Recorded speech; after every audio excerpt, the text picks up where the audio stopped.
When your team wins, you feel like a winner. But when your team wins and you get your favorite burrito delivered with DoorDash, you feel like a winner.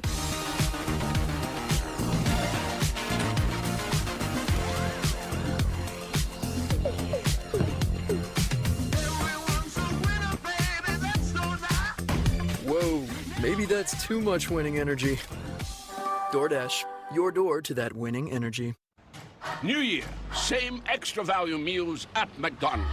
For just $8, get 2 snack wraps, ranch, spicy, or mix and match, and fries, and a medium soft drink. The 2 snack wrap meal for $8.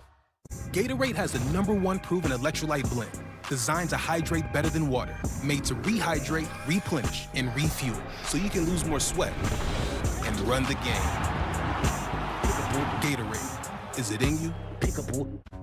Now, when you get a Jimmy John's sandwich, you can add any bag of chips and a drink for only $1. You know, 4 quarters, 10 dimes, or 1 jillion pennies if you love counting. Whatever, $1, you get it. Jimmy John's. Oh, that's good. I'm not him. I'm not Jack. Because a car that doesn't make you feel recognized is a car that stops short of amazing. It's not over. Not yet. That epic run, that wild dream, not over till the clock hits 0. Till the stadium shakes. Till the wild things are let loose. Till the trophy is lifted and the confetti falls. This is the national championship. When it's over, you'll feel it. This is the wild world of college football. The CFP National Championship, Monday, January 19th at 7:30 p.m. on ESPN. College Game Day is built by the Home Depot. How doers get more done. Nearly 5.5 million people have coached or played college football, fewer than 1,300 in the Hall of Fame. That's 0.02% of all players and coaches. Nick Saban's in there, one of the greats inducted in the most recent class in 2025. Last night, a Hall of Fame type of finish between Miami and Ole Miss. Hotty Toddy coming out there behind Pete Golding. Let's go to the fourth quarter because it was just sensational. Missed tackle's a problem for Ole Miss all year. Malachi Tony makes him pay. Yeah, unbelievable job. You knew it was a matter of time getting him in space, making Ole Miss have to chase him down. Had a convoy of blockers in front. Trinidad Chambliss finding Daquan Wright. Answer. Daquan Wright became his answer on that drive, and throughout the entire second half, Trinidad refused to quit. How about Carson Beck, Des, Keelan Marion? Hey, Carson Beck, man, when they needed him the most, he delivered some big throws down the stretch. Very happy for Carson Beck. And Marion went 7 for 114. Finds him again. They're inside the 10. 24 ticks to go. Carson Beck's got to find a receiver. Carson Beck's not a runner. He's got to find somebody open. He finds himself. Touchdown, Miami. They're up by 7. Fewer than 20 seconds to go. Now with 11 ticks left. 4-point game. Here's Trinidad Chambliss. There's Deshaun Stribling again. 17 yards. And now Ole Miss has a real chance. Carson Beck's praying. Chambliss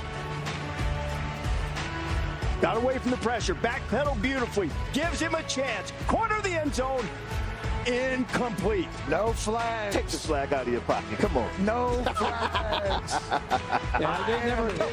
They really never call those.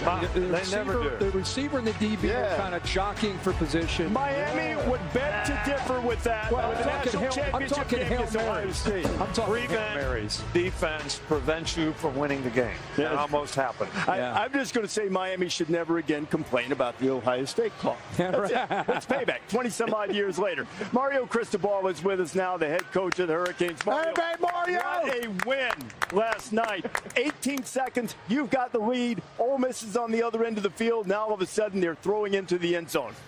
What were the emotions like for you in that moment as you watched the ball go into the air off the hand of Trinidad Chambliss? Well, figuring out why the heck our contained guy didn't cut off the quarterback running to his left. You know? Have you figured that out yet or not? Yeah, I mean, it's the way Corey designs that, Coach Heatherman. You know, we want to flush his and force pressure to his throwing arm, have him go left, and then the contained looper got stuck and never made it around, so he had a lot of time to get out there and get settled and throw a pretty accurate ball. Mario Reese asked you what were your thoughts as that ball lifted in the air. I want to know what your thoughts were when that whatever assistant coach grabbed you after that touchdown by Carson Beck. There was 18 seconds. You turned around and said, "Don't you dare! This thing's not over." You're fired up. And a BJJ flashback. Well, I mean, last week I was lucky enough to have Coach Johnson on the sideline, and we score late, and I'm getting bear hugged again, and it's Coach Johnson, so I ain't got to say nothing to Coach Johnson. But yesterday was one of our coaches. I'm like, what the are you doing, brother? We got 15 seconds left in this game with the most dangerous player with the ball in his hand, so not the right time. Well, Mario, I understand. You're in the finals now, so I tried to call you and congratulate you today, but no call back. I get it. I understand. Big time now. No problem. Okay, I won't hold it against you. But I want to ask you, do you really think that I should handle this diplomatically on national TV or talk to you as if we're in a staff meeting in 2015, just the way there's some things you need to get fixed? How would you rather me do this? Well, I'm sure you've had enough time to think about it while you're getting your makeup done and your eyebrows trimmed. So whatever you feel is best, Coach, go right ahead. Yeah, but you know, the one thing that concerned me in the game, right, is you dominated the game. Dominated the game. Your players dominated the game. And they kept shooting themselves in the foot. You know, you didn't get stopped in the first half one time unless you stopped yourself with a penalty, 25-yard run, holding penalty, holding or a sack. And they converted those things into points, and that's what kept them in the game. You should have been ahead 2 scores by the half, no question about it.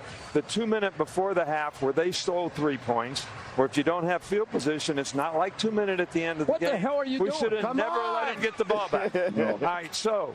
Coach, I hate to stop you, but let me correct you. As by your standards, and I'll show you your notebook if you want to, if you were under 45 seconds and at your 35, you try to pop a run or a screen, and if you do, you go. But with over a minute, especially over minute 10, your philosophy was be aggressive and try to get points, and that's what we did. So there you go. I need to see that.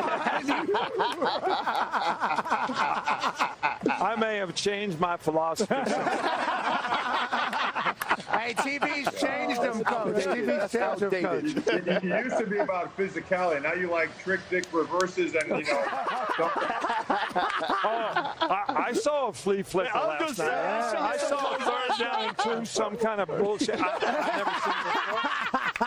Now, on that note, Coach, on that flea flicker, I think we all learned a new rule. I didn't know once the ball was handed off, you couldn't intentionally ground it unless, even if you're outside the pocket.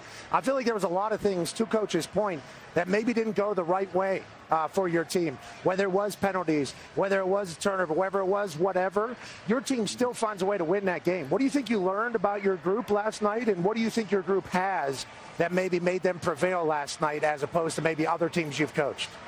Yeah, they've gotten tougher and more resilient as the years gone on. These guys really like each other, and they work their butts off. I mean, our regiment, Coach Saban, you know what it's like. I mean, obviously, it's very similar to what we did under you at Alabama, and so they've grown to really trust each other, and they get after it. They love physical play. They love the physical nature of the sport, and they don't want to let anything get in the way of winning. And we shot ourselves in the foot, like you mentioned, but we also kind of have that mentality now where we feel that there's no bad play, no bad call, no injury that we can't overcome, and we want to keep that mentality going. You know, that's the thing I respect most about your team. The resilience that they show to overcome adversity. Like I brought up all the bad things that happened. Yep. But they overcame them all. And the way you played back in the second half to come back twice in the game, I'm telling you, man, that's a hell of a job by you to get those kids to buy in and believe in that. Appreciate it, man. Coach, fantastic job last night. In the second half, you had a player, Xavier Lucas, who was he was ejected for targeting. I thought it was a bogus call, and I think that the problem with this whole targeting rules is that it's so subjective. The only thing that's not subjective is the actual punishment. With that being said, what were your thoughts as that was unfolding? And then moving forward, how are you guys going to address your secondary? Well, I mean, I just think it's that's a rough call to take, especially when you look at the angle of the player as the player catches the ball. No one can predict that guy's upper body is going to end up in that spot where this guy's trying to make a tackle. I mean, it's almost like a cut tackle at the time when he initiates, his progress towards the ball to the receiver. So, I mean, look, we obviously were banged up, and that's all right. We've got a couple extra days to heal up, and they know what, strap up, buckle up, man, right? Got to go. Bottom line is find a way. Got to go. Hey, Mario, I am saying something. I'm starting the cause right now that a player should not have to sit out if he gets a target penalty. They can fine them. They can do whatever they want. Do like they do in the NFL. But the people who are coming to the national championship game to see the best players play, that guy should not have to sit out. Agreed. There you go. Me and Coach. I mean, you're already banged up as it is in the secondary, Yeah, another thing that we're going to put you in charge of. The pace of play, Coach, was such a massive thing. I mean, Ole Miss wanted to have 90 snaps. You guys did such a great job, especially in that first half, of controlling and possessing the ball. Several long drives, 3 or 4 over 13 plays. I think you had 41 minutes time of possession. Can you talk about the importance of that aspect and not allowing Trinidad Chambliss and Ole Miss to kind of crank that offense up? No doubt it's the best defense you could play against him, right, is keep him off the field. And we felt with all their movements and all their stunts, some of the direct runs would hit better, but the wide zone stuff started hitting as well. The quick game hit, and we did, make them respect the game by taking some shots down the field. We did all the things that we were hoping to do, or most of them, except we weren't creating separation on the scoreboard, like Coach mentioned. And that was something that obviously, in the fourth quarter, the separation had to be created with some more explosive plays. Well, Mario, I know you have a little extra time. You won't have to travel. Some guys who've been under the weather will have an opportunity to get well, and 3 of Miami's 5 national championships have been won on its home field. You know a little bit about that as a player for sure, and we look forward to seeing you down there. Congratulations on a great win. Look forward to seeing you in the national championship game. Appreciate you guys. Thank you for having me. Double leg at the Natty. It's coming. Double leg at the... I'll crush you, brother. Sí. Muchas gracias, amigo. Counting down to kickoff on ESPN, an hour and 18 minutes until we find out who plays Miami. Will it be Oregon, where Mario Cristobal once was the head coach, or will it be number 1 Indiana? Just 2 years ago, Kurt Signetti, small group of guys from James Madison, made their way to Bloomington. They bet on themselves. Jen Latta has more on the Dukes that have turned the Hoosiers into title contenders. They were used to winning championships. And they had a little chip on their shoulder, too. And they're like, why wasn't I recruited by a Power 4 school? Welcome to the show. Welcome to the home of the world's biggest rodeo, where the stars light up the 900. Right now, at the Home Depot, shop savings on top brand appliances like LG and get appliances that last with helpful features you can rely on for years and years to come. Now at the Home Depot. Gatorade has the #1 proven electrolyte blend, designed to hydrate better than water, made to rehydrate, replenish, and refuel, so you can lose more sweat and run the game. Gatorade, is it in you? Now, when you get a Jimmy John's sandwich, you can add any bag of chips and a drink for only $1. 4 quarters, 10 dimes, or 1 jillion pennies if you love counting. Whatever, $1. You get it. Jimmy John's. Oh, that's good. That was better than a great touchdown. 5 great touchdowns. Jamal Charles was cooking that game. He's a smaller guy, too. I see a lot of myself in him. Kev, we have a 0% chance of scoring an NFL touchdown. Are you kidding me right now? Worst case scenario, I would allow my team to grab me, launch me over the line, like a shot put. It'll hurt a little bit, but it'll be a touchdown. Different version of the tush push is be the throw push. Yeah, Kev's down. Touchdown. Do it, Coach. New customers bet $5 on the playoffs and get $300 if your bet wins. Paid in bonus bets. The crown is yours.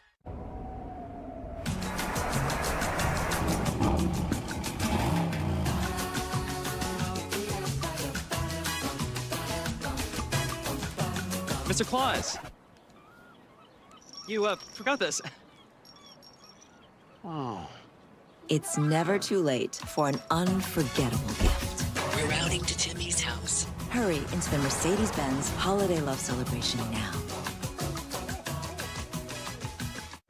New Year, same extra value meals at McDonald's. For just $5, get a savory sausage McMuffin with egg, plus hash browns and a coffee.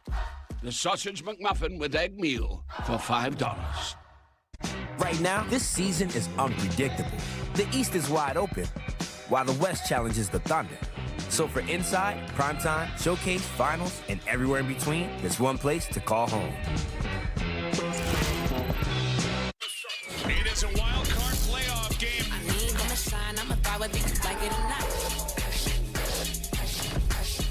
I need that. You just have to live to fight another day.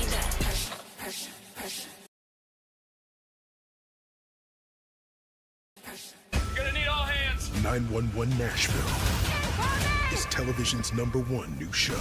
Get out of there now. With crazy rescues. We're coming to you. I got you. And jaw-dropping moments. Flames hit that and...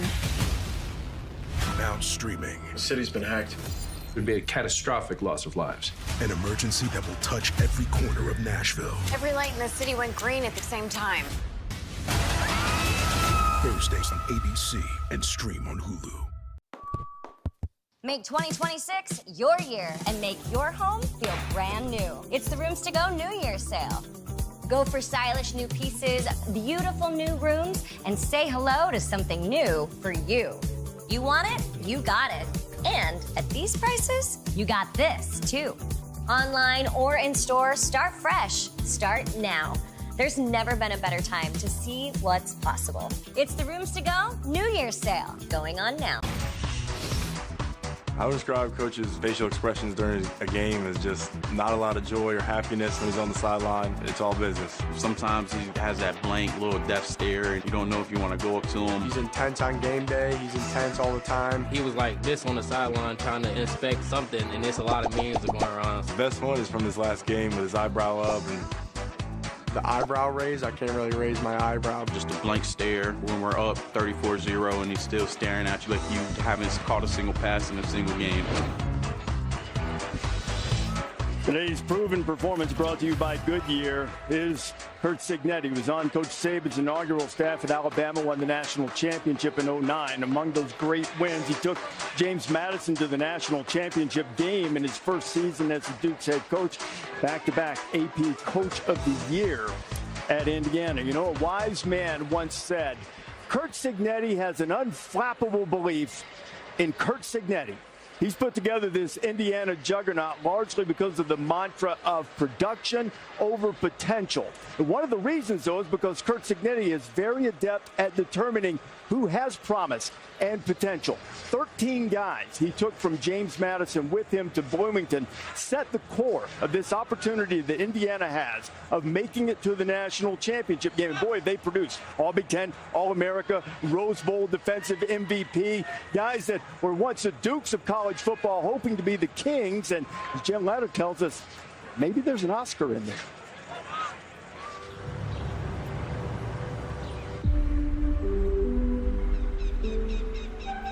What I think makes a good movie, you don't know what's going to happen next. There's intensity within the movie. Elijah Serrani makes the catch. Touchdown! The lows have to be low. The highs have to be high. Touchdown! Wow. The Hoosiers take the lead with 36 seconds to go. And I feel like we're definitely an underdog story. The Hoosiers hammer Alabama and head to the Peach Bowl. How would you describe the turnaround and what you've been able to build in a short period of time? It'd be a hell of a movie.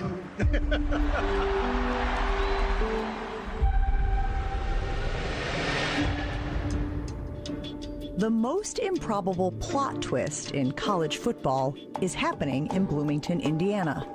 The program that up until this season had lost more than anyone else in FBS history is now the top-ranked team in the CFP, thanks to the unlikeliest cast of characters. I had 0 stars out of high school. I was a 0 star. I was a 0-star recruit. I probably had like 2, maybe 3 offers. I had that chip on my shoulder like I had something to go prove. These otherwise overlooked athletes all landed at James Madison University, playing for Curt Cignetti. In his 5 seasons at JMU, Cignetti's Dukes won more than 85% of their games. Are you kidding me? Surratt again. And in November 2023, Indiana took notice. Take me back to that day when you learned that Sig was leaving.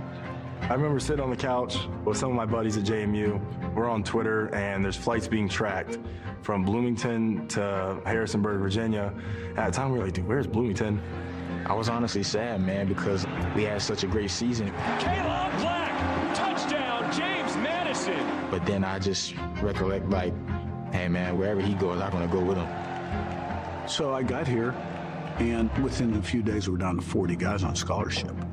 A lot, they had been in the portal before I got hired. Shortly thereafter, the calls started coming in. So-and-so from JMU went in the portal. And then it just sort of snowballed. And we needed help, and these guys were good players. By the spring of 2024, 13 JMU players and 6 assistant coaches had all followed Signetti to Bloomington. It's easy when it's your former head coach. So and he told me that, you're a good player, you're smart, you're going to be able to come here and do big things. Even coming out the portal, I was pretty under-recruited too. To know that he wanted me on a Big Ten team meant the world to me. Why was it so important to have those guys here to help establish the culture you wanted? I had a lot of confidence and belief in them. They knew the program, they knew how we did things, the standard, the expectation, the process. They were used to winning and winning championships. And they had a little chip on their shoulder too. And they're like, why wasn't I recruited by a Power 4 school? When you go up against 5 stars and 4 stars, the big names that everybody's talking about all the time, it's, okay, they're going to have to show me, why are you better than me? Why were you ranked higher than me? In the long run, it kind of paid its dividends now. Of the original JMU 13, 7 remain, with 5 starting for the Hoosiers this season, all trying to script a final scene that no one saw coming. Who would star as Kurt Signetti in the movie? I don't know about that one, but there'd be a big cast of characters because it's all about people. As I'd eventually leave Indiana, I really was take a step back and be like, man, this was amazing, but we definitely have more work to do. I'm not satisfied. It's definitely rare, but I feel like we got to go win a national championship and have the title to solidify everything. I think a lot of people like to root for the underdogs, and I think you couldn't find a better team than the one we have. I think everyone doubting us and saying that this was impossible and that this couldn't be done and just proving everybody wrong, that would inspire so many people. I only have one thing to say.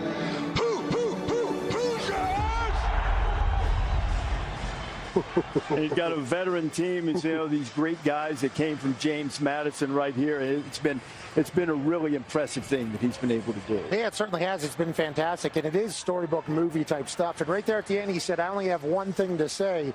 At the beginning, whenever he started in Indiana, he had a lot of things to say. And I think that it became a strategy that he didn't really expect whenever he took the job at Indiana. Whenever he got there, he recognized that a lot of people around the university, a lot of people around the state didn't have a lot of expectations for this football team. Yeah. The gym was not good. The facilities were not fantastic. He was looking at pictures of the stadium. There was like 2,500 people in the stands. Yeah. He started getting loud about the expectations of Indiana football early to get everybody to buy in. And then he found the right people, and he had really good results. And that means it's just a steamroll effect of culture almost falling into place so quickly. And it's a special time down there in Bloomington. And I don't know how many people can do that, Coach. No, you're right about that. It's a special time. Now, we look at Signetti, it's like, what's the secret? Like, what's the secret sauce? And you listen to the interviews from the players, then you understand he found something that they could cling on to. It's nobody wanted you. Everybody doubted you. I believe in you. You come here and we can win. And that's all a lot of players want to hear, especially those who are not heavily recruited. Those guys said we had 0 stars. I may have had 2 or 3 offers. But Signetti saw something in them, and then they said, hey, this guy believes in us. Once you have a guy who believes in you like that, you're willing to run through a brick wall for him, and that's what Signetti has with his team. Isn't it interesting, maybe a lesson to be learned by coaches out there? Right now there are agents out there, and there are a lot of coaches out there. They're trying to land a lot of guys. And I'm not saying 5 stars are a bad thing. They don't have a 5-star on their roster. Wow. There's nothing against 5 stars, but there is something about guys that care about what you're talking about. Yes, sir. And feeling like they feel disrespected and feeling like they have a chip on their shoulder. I think that's the most beautiful thing about this football team. But let's just put in perspective. 3 years ago, if Oregon played Indiana, the spread's probably 30, 40 points. In 2 years. It's not just a turnaround. In 2 years, to think about what this guy's done. He has the most wins ever for any Big Ten coach with 25 wins in his first 2 years. He passed Urban Meyer, who had 24. Number 1 ranking, first time in school history. But what, Coach, the most impressive thing is Fernando Mendoza. Teamwork, discipline, relentless focus. Those are old school values that you believe in, and that's what they've been able to accomplish with just 2 years with Sig.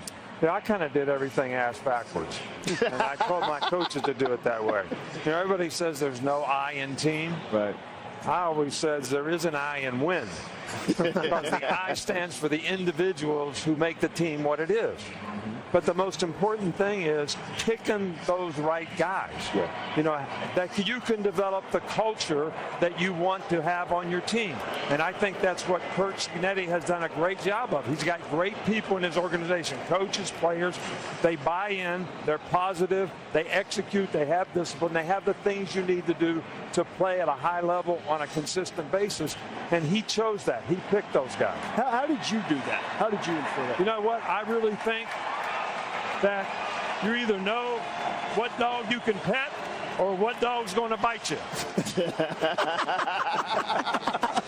By developing relationships with them. Yeah, with his players, right? Is what you're talking about? I'm talking about players. Yeah, absolutely. Because everybody, they'll bite as a pup. Yeah, right? well, and they all respond differently. Everybody responds to different things. It feels like Cignetti has the capability of doing that. But the talent evaluation is the big thing.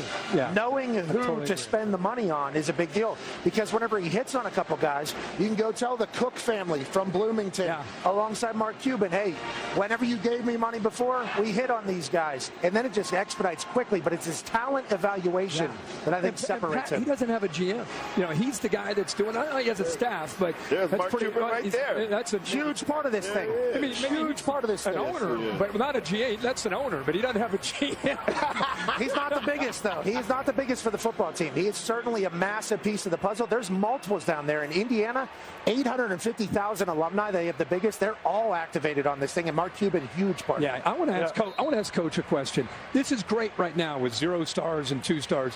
Now that he's done this, there's going to be some different doors that are going to be opening for IU. Transfer portal. How does he maintain that us against the world, nobody believed in us, now that he's gotten up here to the top? Well, I think the biggest difference in the program in Alabama was people came to Alabama in the beginning to prove something.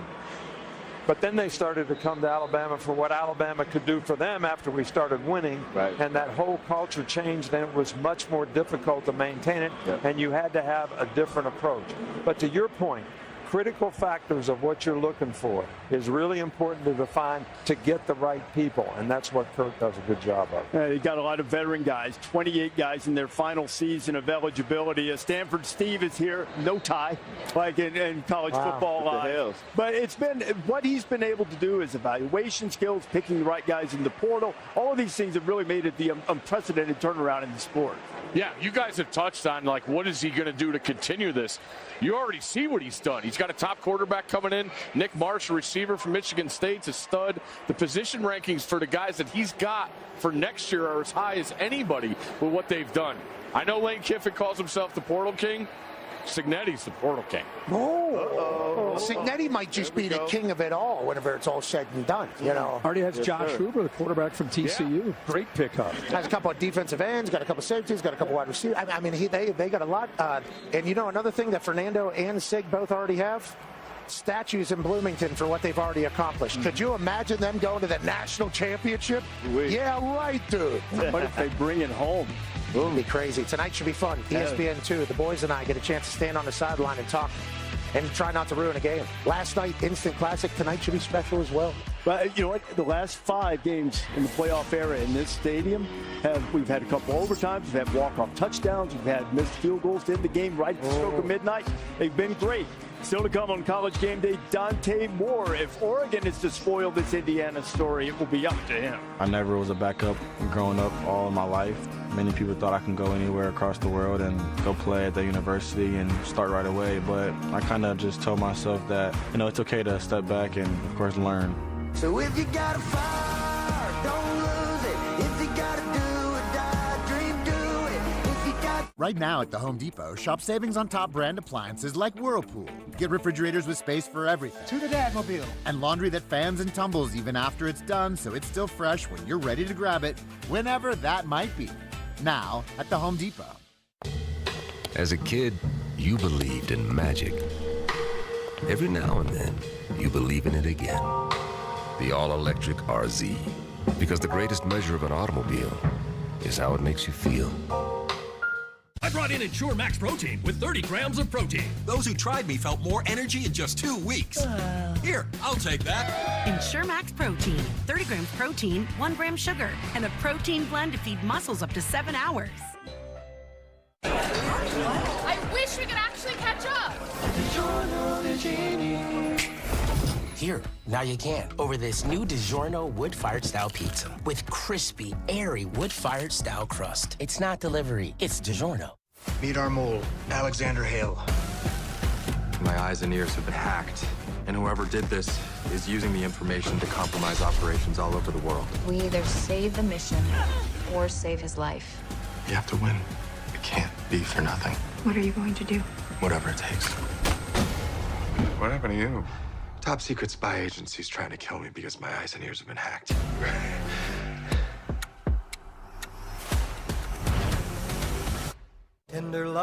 Did we invent crispy chicken? No. We just put it where it should be, inside tacos and burritos, obviously. Crispy chicken from Taco Bell, a brand new classic. If my mortgage lender used Agent Force, the powerful AI from Salesforce, a digital agent would have helped me pre-qualify before my dream house was sold. Well, how? The buyer's lender used Agent Force. Well, who's the buyer?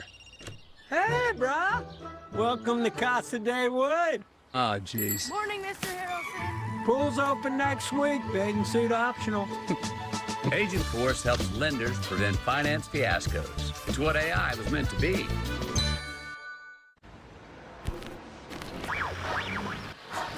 New Year, same extra value meals. From breakfast to late night, make it a meal and save. Value is still on the menu, only at McDonald's. In a world of conformity, it's often the innovative that stand out. At FlexJet, we've built a state-of-the-art operations control center with an international fleet of private jets and helicopters.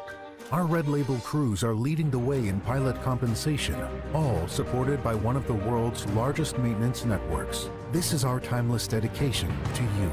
That's why we're outgrowing the competition 2-to-1. At FlexJet, you won't just be flown, you'll be moved. Downs is safe. We get that quarterback, we protect ours. Where else would you rather be? They're right here.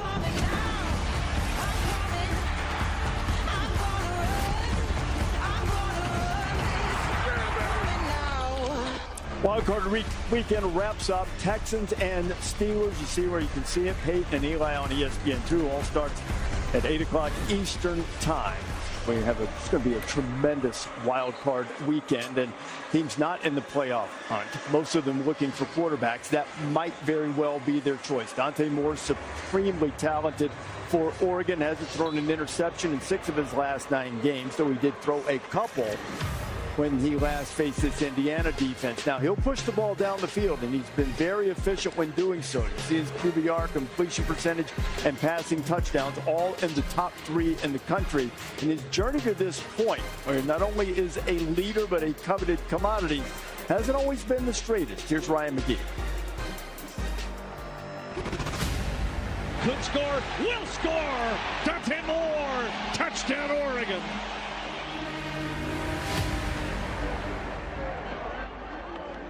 My journey, pretty interesting. I wish I came here from the beginning, but that's not how life is.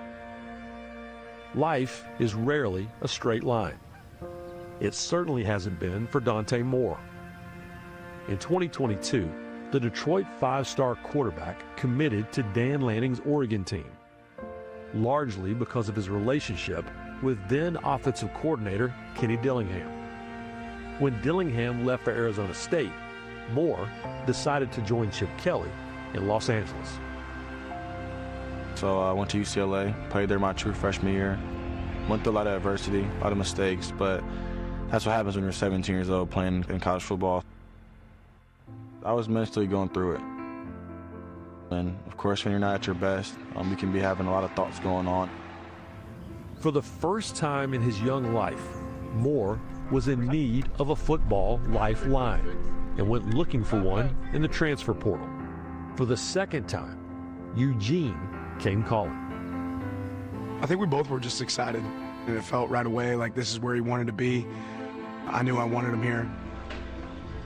Moore finally arrived at Oregon nearly a year after flipping his initial commitment. But so had veteran quarterback Dillon Gabriel. I never was a backup growing up all of my life. Many people thought I can go anywhere across the world and go play at the university and start right away, but I kind of just told myself that, you know, it's okay to step back and, of course, learn.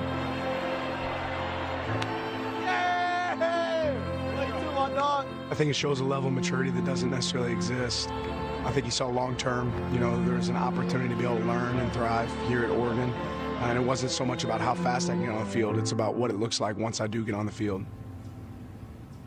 Entering 2025, Dante Moore was finally where so many expected him to be much earlier, QB1 at Autzen Stadium. This year has taught me a lot. You know, it's taking over a new team. It kind of just helped me just mold who I am as a person. This team, we've been through a lot. You know, we've been traveling to a lot of games.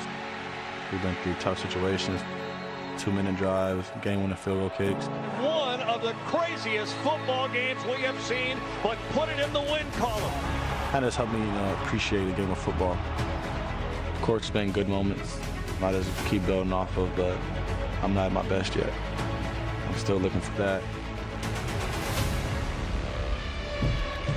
Where's the there are a lot of believers in Dante Moore for sure. Here's Mel Kiper's big board for the 2026 draft. Remember, Dante's still a really young guy, so decisions aren't to be made, but he's right up there at the top as Pete Thamel joins us now. And Pete, certainly he can only improve his stock tonight with a good performance against this great Hoosier defense.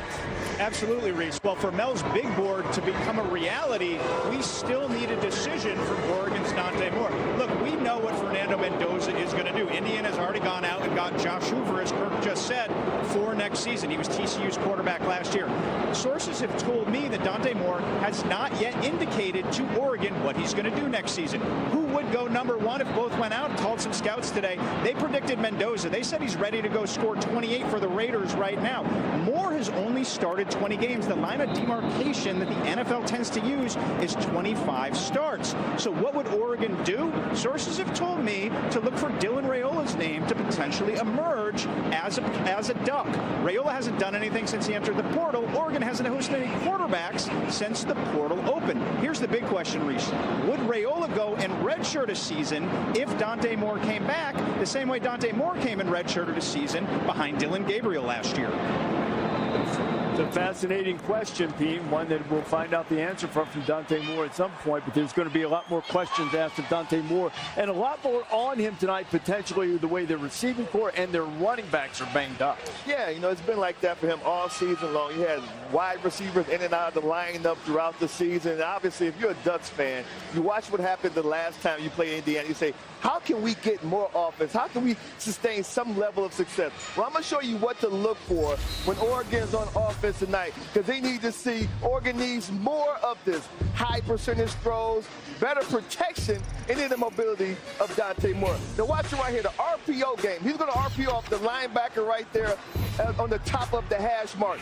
The slot receiver is going to run a slant route. The linebacker disappeared, hit the slant right behind him. It gets the ball out of Dante's hands fast into the hands of playmakers. Dante, he can extend plays. Watch this against Penn State. Now the pocket is starting to collapse on him. Everybody is covered. 1, 2, 3, 4, 5 guys are covered. He just escapes to his right, eyes down the field, allows his receiver to uncover, and he gets the first down. And then more importantly, guys, listen, he has to play winning football. Now he's going to have his back to the defense on this play action, and you're going to see McClellan, number 11, do a quick out. His back is to the defense.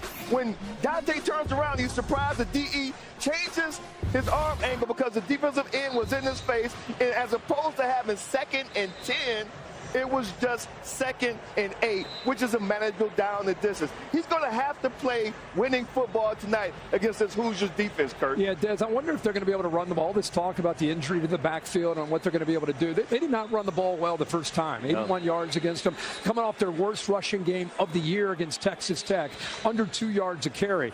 I don't think Dante Moore or any quarterback wants to carry the load against this Indiana defense. Indiana is second in the nation defending the run. Pat, I think they come after him. If they can get him behind the sticks, to Dez's point, boy, they're going to get super exotic and creative, but the Ducks got to be able to run the football. Yeah, you talk about the IU Hoosiers defense being second in the nation against the run. It's because they're so sound. Gap sound, fundamentally sound, tackling sound. Everything they do on the defensive side, sound, and it's fun to watch.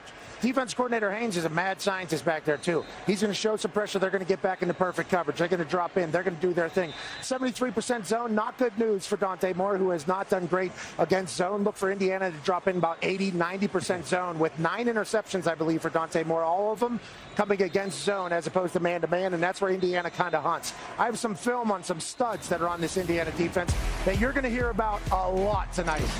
Let's talk about Kamara, defense alignment, one-on-one. Oregon, these are all 5 stars, big dogs. Sadiq, the freak. Kamara sheds, block, makes tackle, and there's 0 yak. Once he hits his, he's going to put you down. Then they're able to read and react. Here's Aiden Fisher. Now, this guy, he's just running behind us, full tat sleeve, absolute maniac. And he's one of the greatest tacklers college football has seen. You don't see him miss tackles. You see him thump, and you see him be everywhere they're supposed to be. Mug, look here. Now, who's coming, who's not going? Well, both of them drop back. Ty Simpson's going to have to do something. His first 4 checks were not open, so you know what? I'm going to run it. Ty Simpson's an athlete. That's fantastic things. Well, D'Angelo Pons and his defense are going to rally. And not only is he going to take 1 shot, boom. Let's go and get a little pop on him. Let's take another pop on him. Bang! That actually cracked a rib of Ty Simpson right there. And obviously we don't want to see anybody getting hurt. But this team brings the wood at all 3 levels. They're fundamentally sound. And this Pons guy, that was a game-changing forced fumble with a shot to the back. Yeah, I think the reason this defense is so good is they're good tackling. They don't make mental errors. They don't make mistakes. And most explosive plays come down to one of those 2 things, a missed tackle or a mental error. Somebody's not doing the right thing. So these guys play together well as a unit, and they are physical. But they are number 2 in total defense, 2nd in tackles for loss, 1st in turnovers, 2nd in getting off the field on 3rd down, 1st in red zone efficiency, and Oregon only got 4.2 yards per play against them the first game. Pretty good.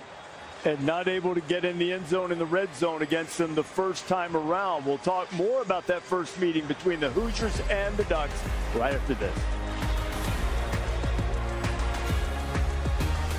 Right now, at the Home Depot, shop savings on top brand appliances like LG and get appliances that last with helpful features you can rely on for years and years to come. Now at the Home Depot. When your team wins, you feel like a winner. But when your team wins and you get your favorite burrito delivered with DoorDash, you feel like a winner.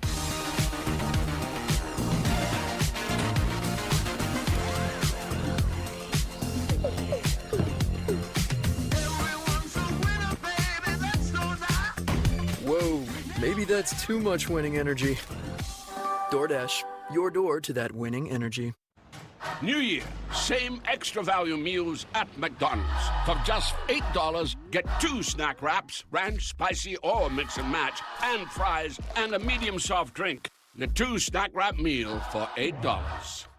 Gatorade has the #1 proven electrolyte blend, designed to hydrate better than water, made to rehydrate, replenish, and refuel, so you can lose more sweat and run the game. Gatorade, is it in you? When you dedicate your life to saving others, don't you deserve something dedicated to you? We think so. That's why the government chose AT&T to build FirstNet, a one-of-a-kind nationwide network for first responders. We put first responders first because their connection changes everything. Now, when you get a Jimmy John's sandwich, you can add any bag of chips and a drink for only $1. You know, 4 quarters, 10 dimes, or 1 jillion pennies if you love counting. Whatever, $1. You get it. Jimmy John's. Oh, that's good. A.J. Brown is a football star, but he also has Geico like a regular person. So we had one translate. To achieve excellence, I imagine it, manifest it, and then boom. Yeah, he saw one of those Geico ads online, seized it. He switched to Geico. Because Geico is like me, always open. He means their 24/7 claim support. Always open. No one can cover him, except Geico. You're not A.J. Brown, but we'll treat you like him. Open 24/7. It feels good to get the star treatment. It feels good to Geico.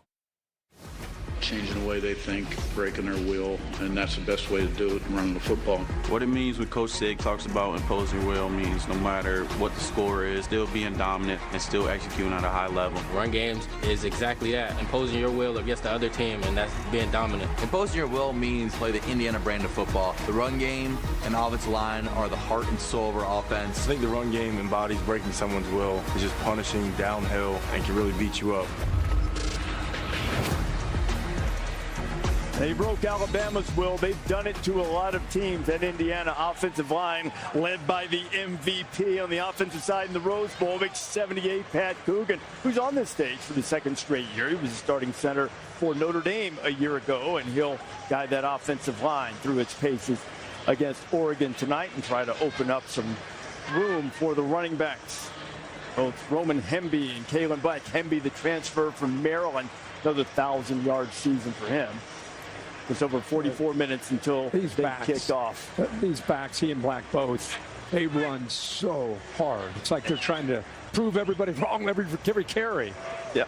And they've done quite a bit all season. You know, when Indiana and Oregon last met, the Hoosiers were a cute little story. Sure, they've been to the playoffs, but their wins from last season, that would be 2 teams with winning records. They went into Autzen Stadium. They were 1-72 all time against AP top 5 opponents and 0-46 on the road. They just never won a game like that. And the Ducks had never lost a top 10 matchup at home. But on that Saturday in Autzen Stadium in Eugene, that was the moment. Though there have been bigger wins since then for Indiana, that was the moment. The Hoosiers let everybody know things have changed. What a scene here in Oregon. Are we on the dawn of a new day with the Indiana Hoosiers maybe getting their biggest win in the entire Signetti? But then you think about what Dan Lanning's done here to create an absolute dog. Dante, stop and throw deep. Got him. Benson, touchdown Oregon. How does he get that wide open? Fernando, he runs it right up the middle. Hemby right up the gut. He passes his way into the end zone, and Indiana will take the lead right back. Mendoza, the snap. Back to throw. Sets, looks, wants to go down the left-hand side. It's intercepted.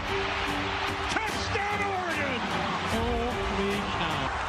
We are tied. Fernando takes the snap. They pressure the throw to the end zone. Touchdown! That was some throw by Fernando Mendoza. Indiana's got a 7-point lead again.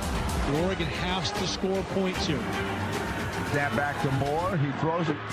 Intercepted by Isaiah Jones. Comes up with a pick, and that's going to send them to the exits really quickly here at Eugene, Oregon.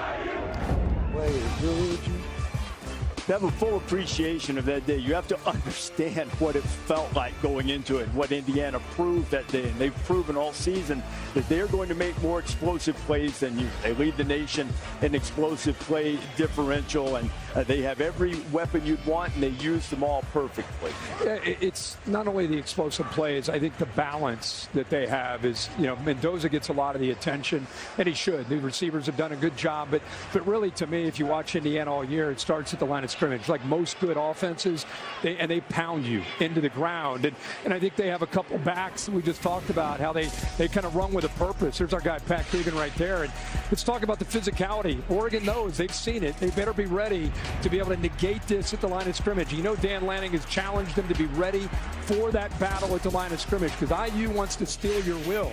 They did it to Alabama. By halftime, Alabama was ready to shut it down. It's because of things like this. Point attack, double team, able to climb up to that second level. There's the backs. These backs are a great combination to go along with what these offensive linemen can do. And this is what I love to see from these guys, right? You get finally to get the back loose, able to take it to the house. Look at the linemen in the back route. Heck yeah.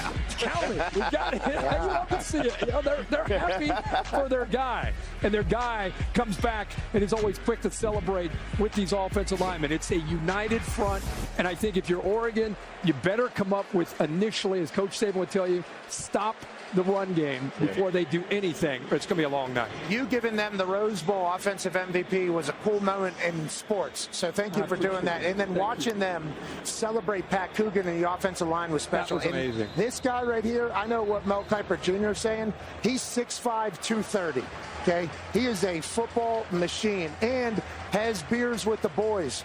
I think what Fernando Mendoza is a generational talent. I genuinely believe that. And with the offensive weapons they have, with this offensive line that's in front of them, you're about to watch a show. I mean, Alabama had a 3-and-out early. Yeah. And Fernando said they went on the sideline and just said, all right, we got our rust out. Now let's just go do what we do. And what they did from there was methodically beat down Alabama. And they got athletes all over the place, Des. There's no doubt about that. I want to talk about the offensive line because last year we saw them go to Columbus and they were dominating in the trenches. And then we saw them in the college football playoff and they were dominated again in the trenches. So again, to your point about them getting the MVP in the Rose Bowl, that was beautiful to see. Now, as far as the wideouts, they have some guys out there who just make plays. Elijah Surratt averages 13 yards per catch, 13 touchdowns on the season. I guess that's why he's wearing number 13. It's his lucky number. But he's a guy who's been a problem all year long. Was a little banged up at one point, but he's healthy now, and, man, he's one of Mendoza's favorite targets.